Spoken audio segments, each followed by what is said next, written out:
On the basis of evidence heard in public, the tribunal is satisfied beyond reasonable doubt that the PRC, by the imposition of measures to prevent births intended to destroy a significant part of the Uyghurs in Xinjiang, as such, has committed genocide.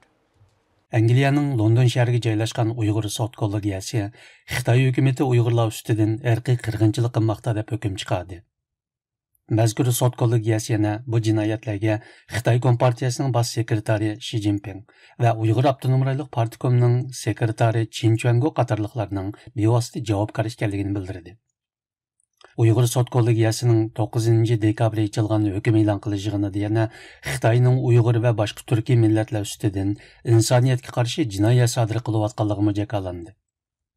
Uyghur sud kollegiyasining bosh sudchisi Sir Geoffrey Nice sud kollegiyasida o'qib o'tgan oxirgi hukmnomada Xitoy Xalq Jumhuriyati Uyg'urlar ustidan atalmish nopasni a'lolashtirish nishoni bilan tug'ut cheklash va tug'ut nisbatini tuvallatish orqali nopasni uzoq muddat qisqartish maqsadiga yetish uchun qasddan sistemalik va bir gavdalashgan siyosat yurgizganligini, buning Birlashgan Davlatlar Tashkilotining irqiy qirg'inchilikning oldini olish ahdnomasidagi irqiy qirg'inchilikqa berilgan izohotlarga dal tushadiganligini bildirdi.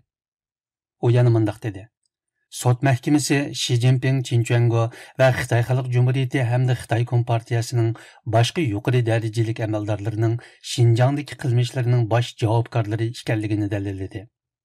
Hükümetsiz ve müstakil Uyghur sud kollegiyasi Dünya Uyghur Qurultayının tashabbusi bilan 2020 yılı kurulgan. Angliyalik advokat ve xalqaro kishilik huquq advokati Sir Geoffrey Nice mazkur sudning raisligi, yani bosh sudchiligini ustiga olgan. Uyghur sud kollegiyasi bu yil iyundan boshlab oz deganda 3 qitim guvohlik berish va isbot anglashishga ochgan. Radiomiz ziyoratini qabul qilgan Dünya Uyghur Qurultayı İcraiya Komitetining muavin raisi Ilshad Hasanning bildirishicha, mazkur sud kollegiyasining Xitoyning Uyg'urlar ustidan yurgizayotgan jinoyatlarini irqiy qirg'inchilik deb jakolishi tarixiy va siyosiy ahamiyatga ega ekan. Xitoy hukumati mazkur sud kollegiyasi qurilgandan buyon uni Xitoyga qarshi komediya deb inkor qilib kelayotgan edi. Ammo kuzatuvchilar mazkur sud kollegiyasining chiqargan hukmining Xitoyni qattiq beoram qildiganligini taxmin qilmoqda.